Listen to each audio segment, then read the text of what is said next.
Then Pilate took Jesus and had him flogged. And the soldiers wove a crown of thorns and put it on his head. And they dressed him in a purple robe. They kept coming up to him, saying, "Hail, King of the Jews," and striking him on the face. Pilate went out again and said to them, "Look, I'm bringing him out to you to let you know that I find no case against him." So Jesus came out wearing the crown of thorns and the purple robe. Pilate said to them, "Here is the man." When the chief priests and the police saw him, they shouted, "Crucify him! Crucify him!" Pilate said to them, "Take him yourselves and crucify him. I find no case against him." The Jews answered him, "We have a law, and according to that law he ought to die because he has claimed to be the Son of God." Now when Pilate heard this, he was more afraid than ever. He entered his headquarters again and asked Jesus, "Where are you from?" But Jesus gave him no answer. Pilate therefore said to him, "Do you refuse to speak to me? Do you not know that I have power to release you and power to crucify you?"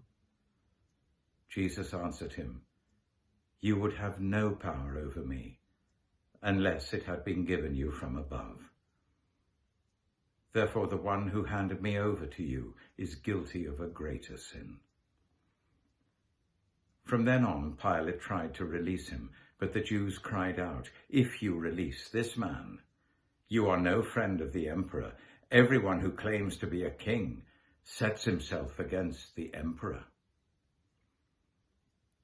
When Pilate heard these words, he brought Jesus outside and sat on the judge's bench at a place called the Stone Pavement, or in Hebrew, Gabbatha. Now it was the day of preparation for the Passover, and it was about noon. He said to the Jews, "Here is your king." They cried out, "Away with him, away with him, crucify him." Pilate asked them, "Shall I crucify your king?" The chief priests answered, "We have no king but the emperor." Then he handed him over to them to be crucified.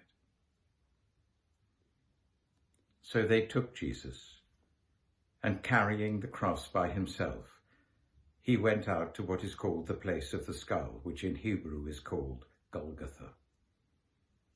There they crucified him, and with him 2 others, one on either side, with Jesus between them. Pilate also had an inscription written and put on the cross.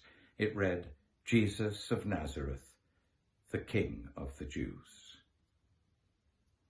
Many of the Jews read this inscription because the place where Jesus was crucified was near the city, and it was written in Hebrew, in Latin, and in Greek.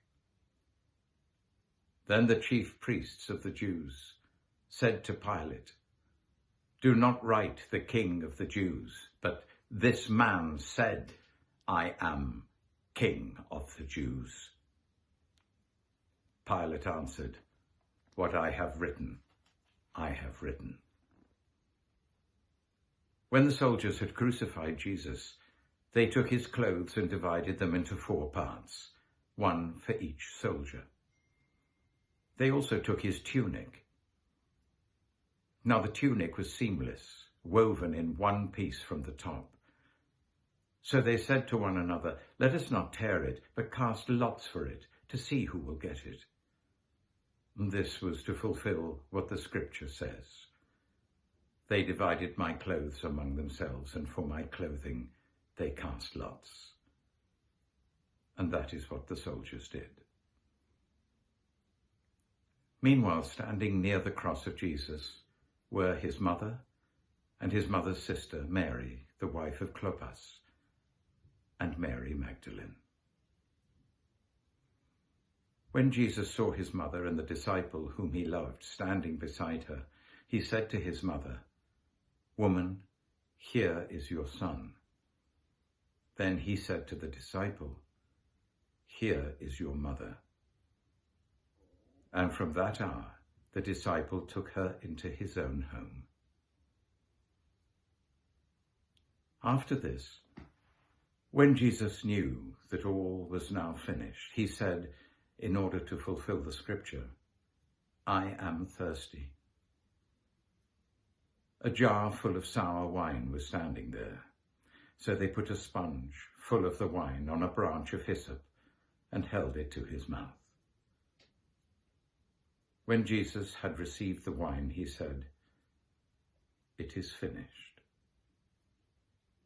Then he bowed his head and gave up his spirit.